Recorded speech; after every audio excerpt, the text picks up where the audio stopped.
Welcome to the Timeless Tales Library, where every story is a gentle doorway into rest.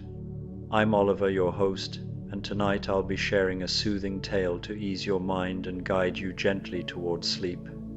The Timeless Tales Library is made possible by listeners like you. If you've found comfort here, please subscribe and help us continue creating these peaceful stories. As you settle in, comment below and let me know where you are in the world tonight, and share a place you dream of a story, taking you to perhaps Paris, Rome, the Grand Canyon, or a quiet forest. Your ideas keep our little library glowing bright. This story is about a curious mermaid who dwells in the depths where ancient currents weave whispered tales. On a night when the boundary between sea and sky grows thin, gentle magic drifts down like autumn rain, transforming her quiet underwater realm. Guided by the rhythm of waves and the soft patter of droplets far above, she discovers wonder blooming in the darkest corners of the ocean, where light and mystery intertwine in a delicate dance of enchantment. Now, exhale slowly and let your mind become as still as a mirrored surface. You are entering the Library of Reflections, a quiet hall in the Timeless Tales Library where every book holds a mirror on its cover. This library contains stories of who you are, who you have been, and who you are yet to become. The air is still and calm, and the only light comes from the soft, diffused glow of the mirrored covers. Feel your body sink into your bed, your own private space in this chamber of mirrors. Relax your shoulders, your jaw, and your hands. Let the quiet stillness of the room reflect into your mind, calming any busy thoughts or feelings. Open the first book. Let the stories of the Library of Reflections show you a peaceful, true version of yourself, a reflection of pure calm. A rainy Halloween sleep story, The Little Mermaid Halloween. The rain began just as the sun disappeared behind the horizon, sending gentle ripples across the surface of the sea far above. Down in the deepest trenches where the little mermaid had made her home, she could feel the subtle change in the water's rhythm, a soft, persistent percussion that spoke of droplets meeting waves in an endless, soothing dance. This was a symphony she knew well, one she had come to cherish in her solitary life. Her name was Nerida, a melodic name that few remembered now. In the decades since she had chosen the profound stillness of the deep over the clamor of the world above, she had become something of a legend herself, the mermaid who dwelt in places where even other sea folk rarely ventured. Her tail, once the brilliant green of shallow lagoons, had taken on the deep indigo of midnight waters, shot through with silver threads that caught and amplified what little light filtered down from the distant surface. She was a creature of the dark, and she had found her peace within it. The abyss was her sanctuary, a place where time seemed to dissolve, and the weight of the world above could not reach her. She had woven her life into the fabric of the deep, her days spent tending to the delicate ecosystems that thrived in the absence of sunlight, her nights filled with the quiet songs of the ocean. Tonight, however, felt different from other nights. The water itself seemed to hum with a gentle anticipation, as if the entire ocean were holding its breath. A new kind of energy flowed through the deep currents, a delicate vibration that spoke of something extraordinary. Nerida glided through her underwater garden, a grove of ancient kelp trees she had tended for a lifetime. Their massive fronds swayed in the deep currents like the arms of sleeping giants. A familiar and comforting sight. Each frond was a testament to her care, their surfaces smooth and vibrant, despite the crushing pressure of the depths. She had learned their rhythms, their needs, and in return, they offered her companionship in a world where solitude was both a choice and a necessity. As she moved between the towering plants, small bioluminescent creatures began to emerge from their hiding places. Jellyfish no larger than her palm, pulsing with a soft blue light, and tiny fish that sparkled like scattered stars. They followed her as she swam, creating a living constellation of gentle illumination that danced around her form. She was a queen of these silent, sparkling subjects, and their presence brought her a quiet joy. She extended a hand, and a tiny jellyfish settled there, its light pulsing in time with her heartbeat. It was a reminder that life persisted even in the deepest places, a delicate balance of beauty and resilience. The rain above grew steadier, and with it came something she had rarely seen. Leaves autumn, leaves of gold, crimson, and burnt orange began to drift down through the water column. They spiraled and fluttered like slow, graceful dancers, their colors vibrant against the deep blue backdrop. This phenomenon happened only a few times in her long life beneath the waves, when the autumn storms were particularly strong, stripping the coastal forests bare and sending their treasures spiraling into the sea.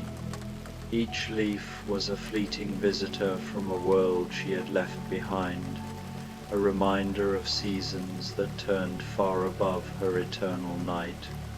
She caught one of the leaves as it fluttered past, a perfect maple leaf, the color of sunset. As she held it up to examine its delicate veins, she noticed something that made her pause. The leaf was glowing with the same soft light as her bioluminescent companions, as if it had absorbed some of the magic from its long journey through the depths. She turned it over in her hands, marveling at its texture, the way it seemed to pulse with a life of its own.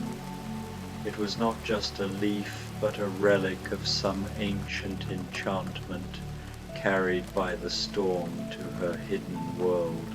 Curious now, Nerida began to follow the trail of falling leaves upward, swimming with the unhurried grace of one who had all the time in the world. The leaves seemed to be gathering in a particular direction, drawn by some invisible current toward the ancient coral formations that marked the edge of her territory. These formations were older than she was, their skeletal structures a testament to millennia of patient growth. She had always found them beautiful, their intricate patterns a kind of silent poetry written in calcium and time. As she swam, she began to notice other changes in her underwater realm. The coral polyps, usually closed tight at this hour, were opening their tiny mouths to catch the falling leaves. As they did, they too began to glow with that same warm golden light. Sea anemones stretched their tentacles toward the drifting foliage, their tips alight with a gentle shimmer. Schools of deep-sea fish emerged from the coral caves to dance among the floating autumn treasures, their movements creating swirling patterns of light and color. The ocean was coming alive in a way she had never seen, as if the leaves were a catalyst for some hidden magic that had lain dormant until this moment. The further she swam, the more magical the scene became. An old shipwreck that she had explored countless times was now draped with garlands of glowing leaves, as if some unseen hand had decorated it for a celebration. The broken masts and rotting wood were transformed into something beautiful, an underwater palace adorned for a festival. The ship, once a relic of tragedy, now seemed to hum with life, its surfaces alive with the interplay of light and shadow. Nerida paused to run her fingers along a beam encrusted with barnacles, now softened by the glow of the leaves that clung to it. Nerida approached the wreck slowly, marveling at the transformation. As she swam through what had once been the ship's great cabin, she discovered that the leaves had arranged themselves into intricate patterns, spirals and stars and symbols she didn't recognize, but that filled her with a sense of peace and belonging. The patterns seemed almost deliberate, as if the ocean itself were speaking to her, weaving a story in light.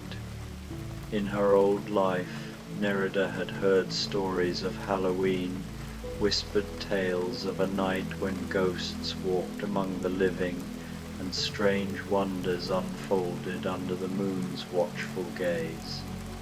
Back then, when she still swam in the sunlit shallows and listened to the songs of coastal merfolk, she had imagined such magic as a surface world phenomenon bound to starry skies and crackling bonfires. She had never dreamed it could penetrate the crushing weight of the deep ocean, transforming her quiet underwater realm into a vision from a dream woven of starlight and shadow. Yet here it was, a cascade of enchantment that reached even the deepest trenches, where light was a stranger and time moved to the rhythm of eternal tides. As if summoned by her thoughts, new visitors began to appear among the coral gardens that marked the boundaries of her domain.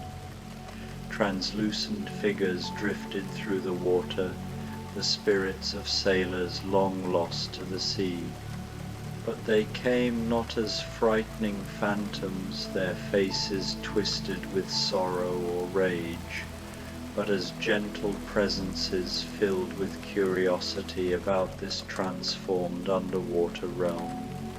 Their forms shimmered with the same golden light as the falling autumn leaves, a beautiful and poignant harmony that seemed to bind the living and the dead in a shared celebration.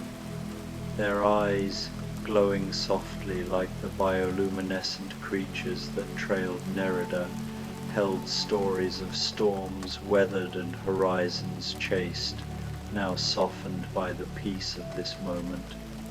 One spirit, an elderly woman in flowing robes that moved like seaweed in the current, approached Nerida with a kind smile. Her presence was as comforting as the sway of kelp in a gentle tide, her form radiant with the wisdom of ages.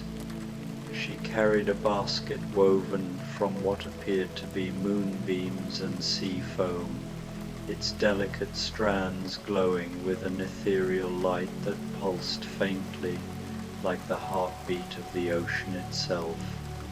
Within the basket lay objects that shimmered with their own inner fire, treasures of the spirit world brought to the depths.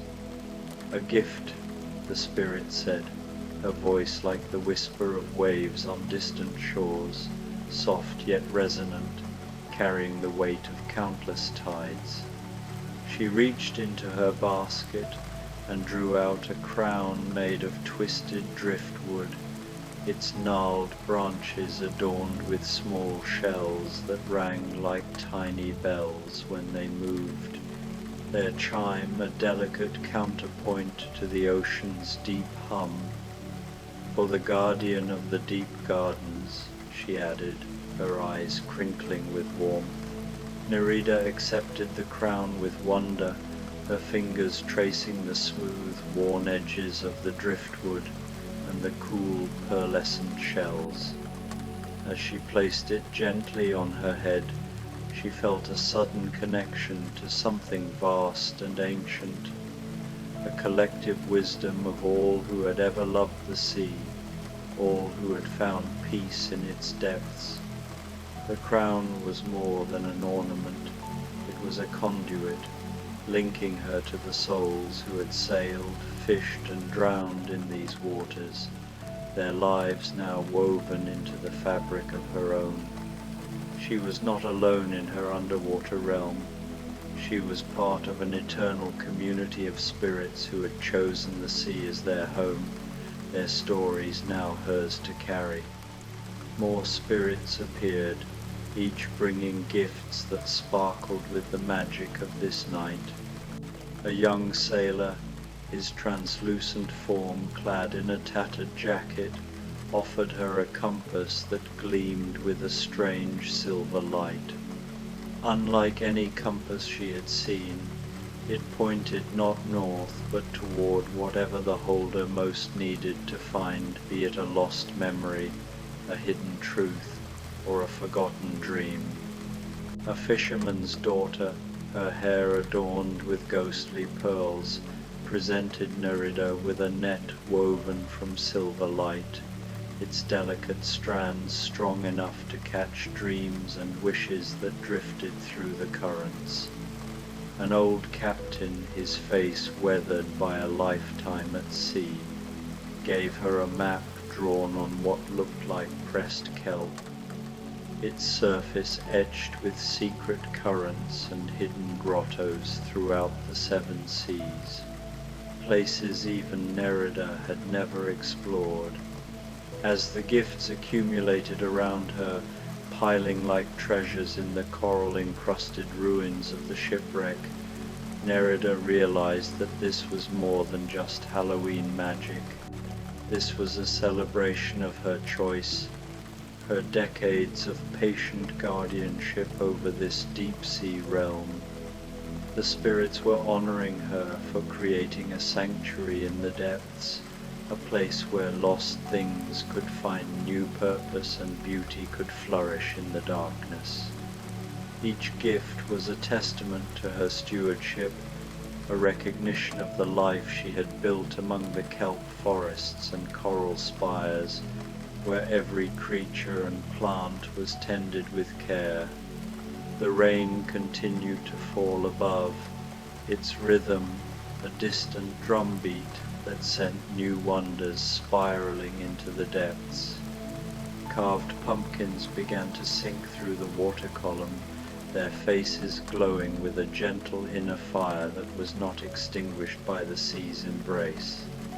They settled among the coral like lanterns, casting warm orange light that mixed with the blue bioluminescence of the deep-sea creatures, creating a tapestry of color that seemed to breathe with life.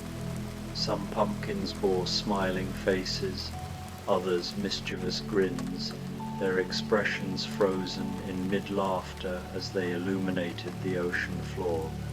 Children's costumes drifted down as well, a pirate hat adorned with a ghostly feather, a fairy wand trailing sparkles of light, a wizard's cloak rippling with arcane energy. Each one sparkled with residual magic from the night above, as if the joy and imagination of children had been woven into their fabric.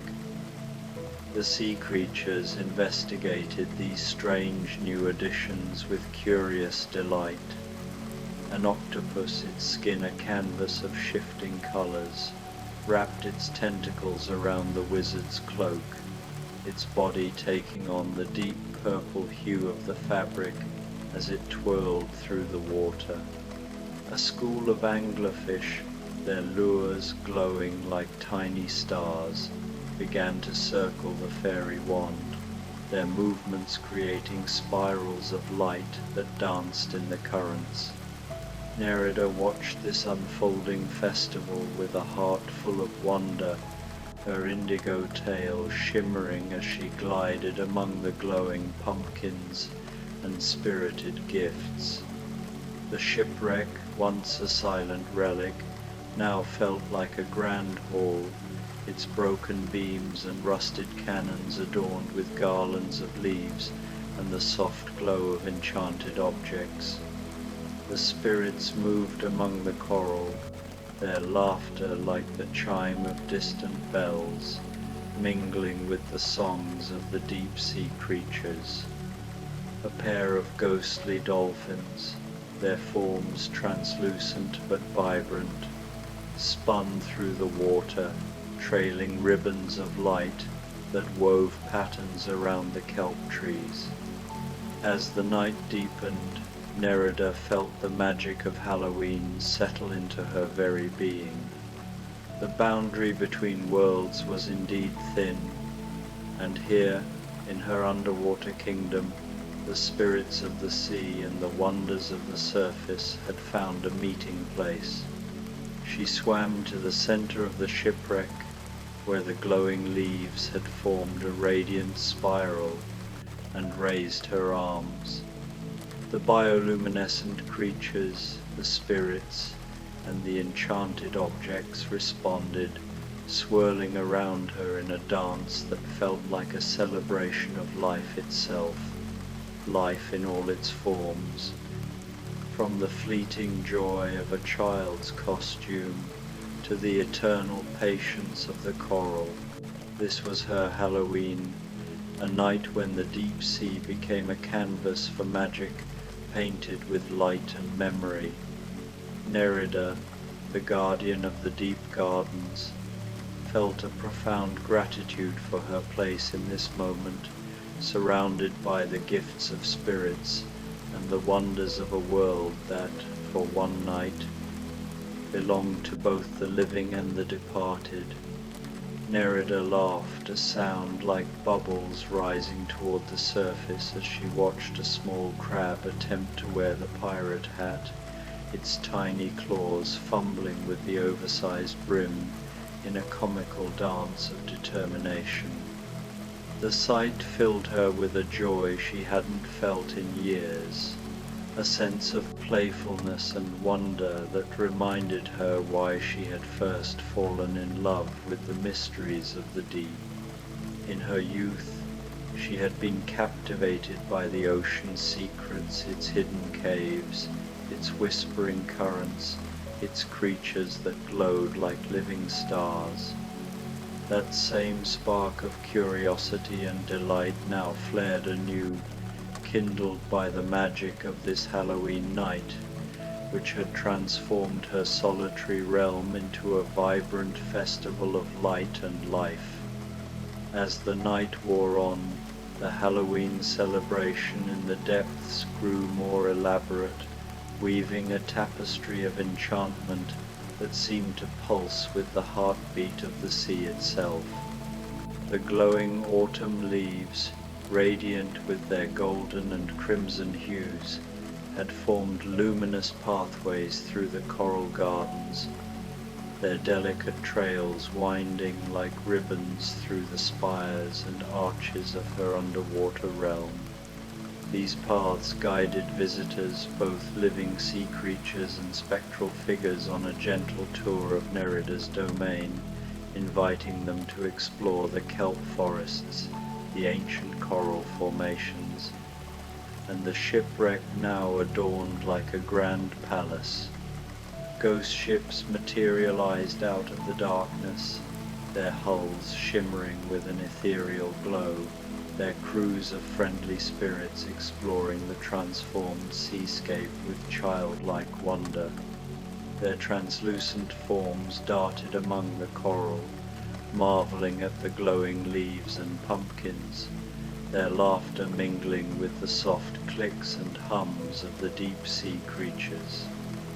One particular spirit caught Nerida's attention, a young woman about her own age, wearing a dress that flowed like liquid silver, its fabric catching the bioluminescent light in a cascade of shimmering reflections. Unlike the other spirits, whose forms flickered like candle flames, This woman seemed solid, real, as if she existed in both worlds simultaneously, straddling the boundary between the living and the departed. Her eyes held a quiet strength, and her presence felt like a warm current in the cold depths, familiar yet profound. "I was like you once," the young woman said, settling beside Nerida on the coral-encrusted chair that had once been the captain's seat. Her voice was soft, like the sigh of a distant tide, yet it carried a weight of shared experience. "I chose the sea over the land, though my story ended differently than yours." Nerida studied the spirit's face, seeing in it a reflection of her own journey, the longing for something greater, the sacrifice of leaving the familiar behind, the eventual peace that came with accepting one's chosen path. The woman's eyes mirrored Nerida's own, etched with the same love for the ocean's mysteries, the same resolve to find a home in its depths. "Do you regret it?" Nerida asked, her voice soft as silk in the water, barely disturbing the gentle currents around them. The spirit smiled, and in her smile was the wisdom of someone who had found peace with her choices. "Regret is for those who believe they had only one path to take. We both chose love, love of the sea, love of its mysteries, love of the peace that comes from surrendering to something greater than ourselves. That is never a choice to regret." Her words settled over Nerida like a warm tide, affirming the quiet strength that had guided her to these depths so many years ago.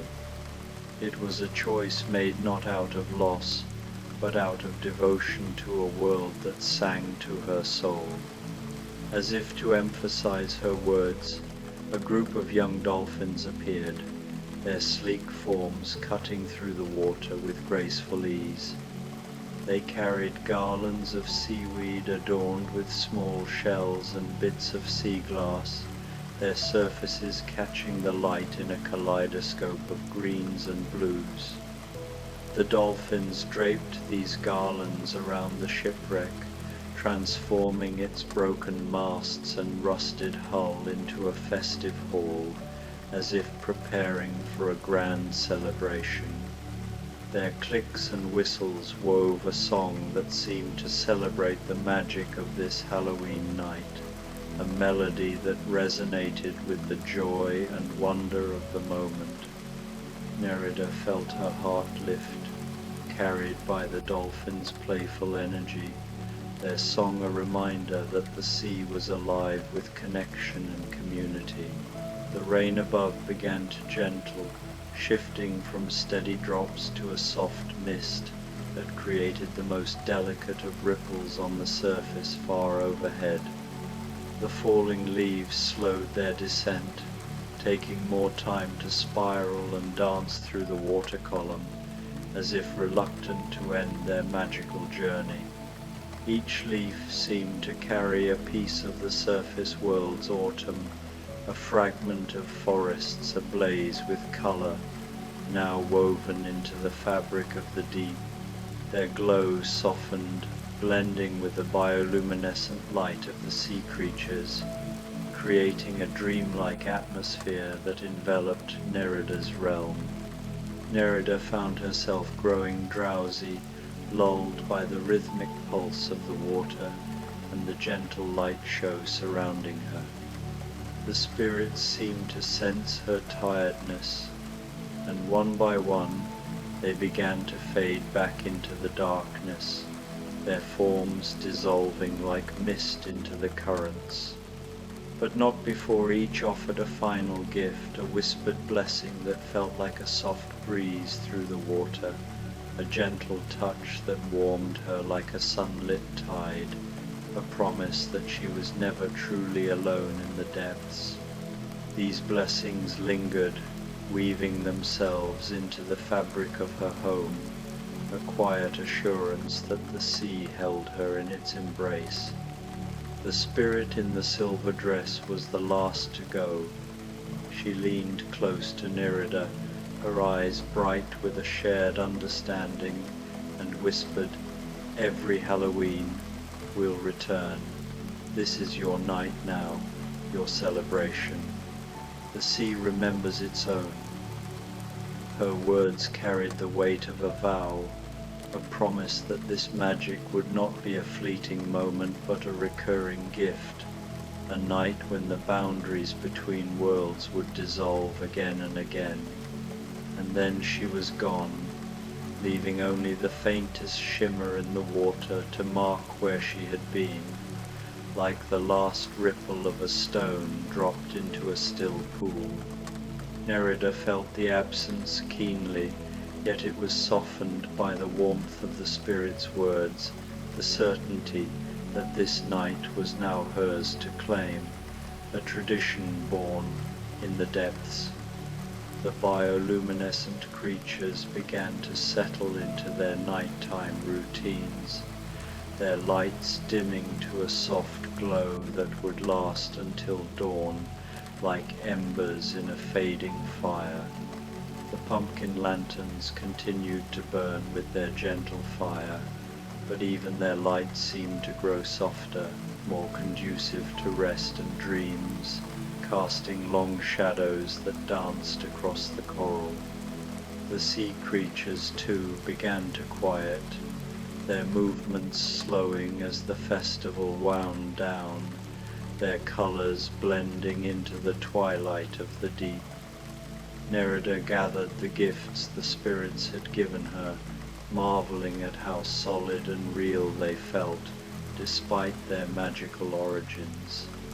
The crown of driftwood and shells still rested on her head, its tiny bells chiming softly with each movement, a melody that seemed to echo the ocean's heartbeat.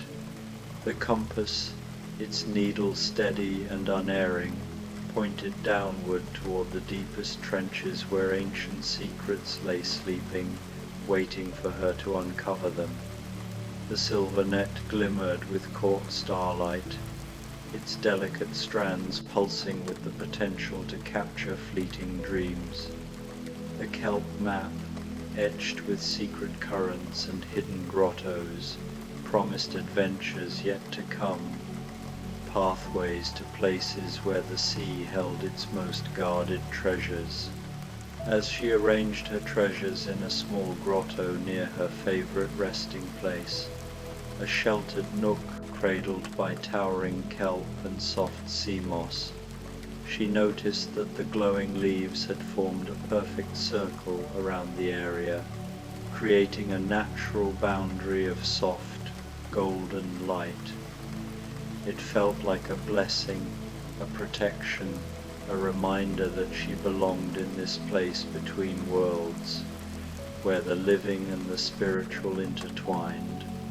The circles seemed to hum with quiet energy, a ward against the solitude that sometimes crept into her thoughts, a promise that her home was a sanctuary for all who loved the sea.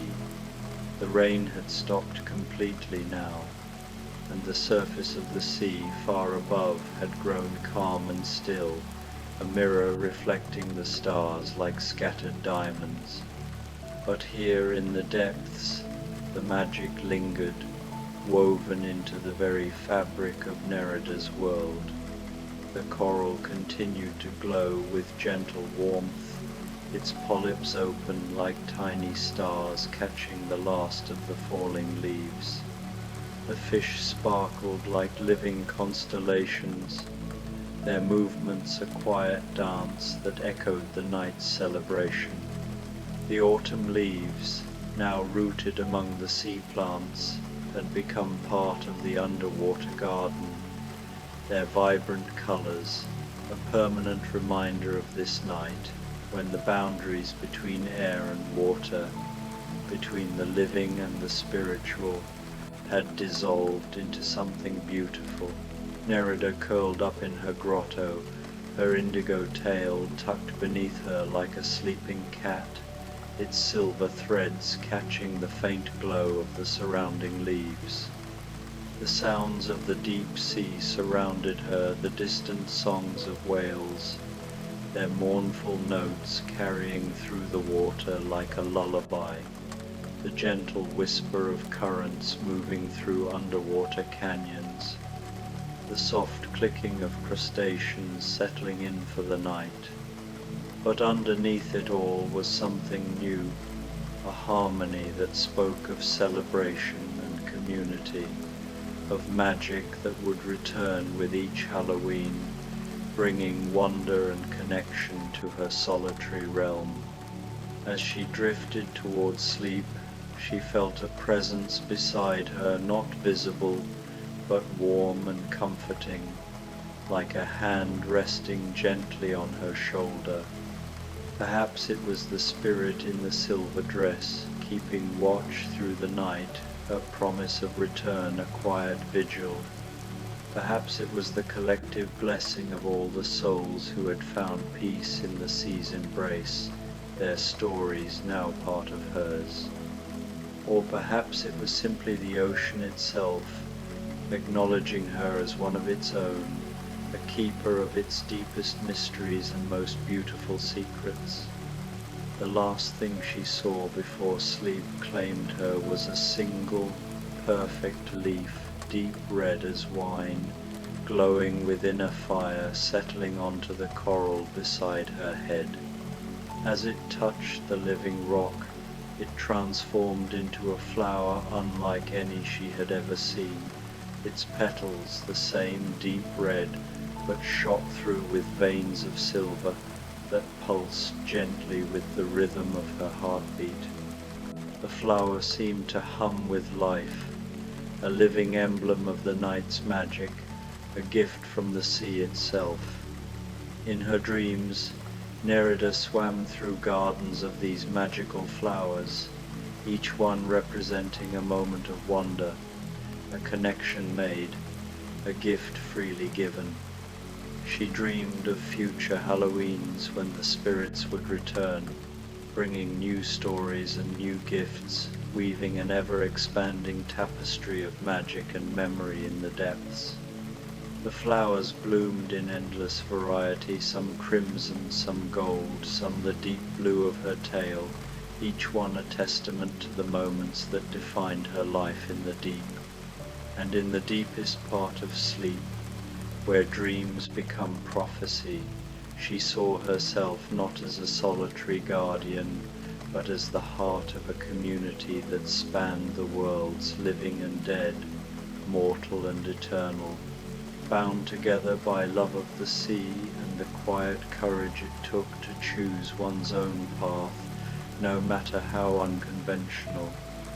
She saw herself swimming through currents lit by glowing leaves, surrounded by spirits and creatures who shared her devotion, their presence a reminder that the sea was a place of connection, not isolation. The rain might return tomorrow night, and with it new gifts from the world above, more leaves, more pumpkins, more fragments of a world she had left behind, but could still touch in these magical moments. But the magic of this Halloween would remain, a permanent part of her underwater realm, a reminder that even in the deepest, most solitary places, one is never truly alone. The sea remembers its own, and on nights when the barriers between worlds grow thin, that memory becomes a celebration, a blessing, a gentle lullaby that carries its faithful servants safely into dreams.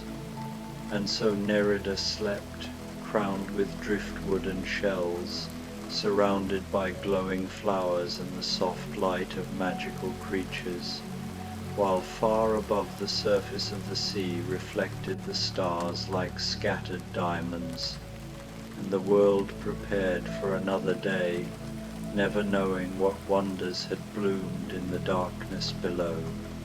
Her grotto, her treasures, her glowing garden, they were all part of a legacy she had built, a testament to a life chosen for love of the sea. And as she slept, the ocean sang to her, a quiet promise that this night, this magic, would return again and again, as eternal as the tides.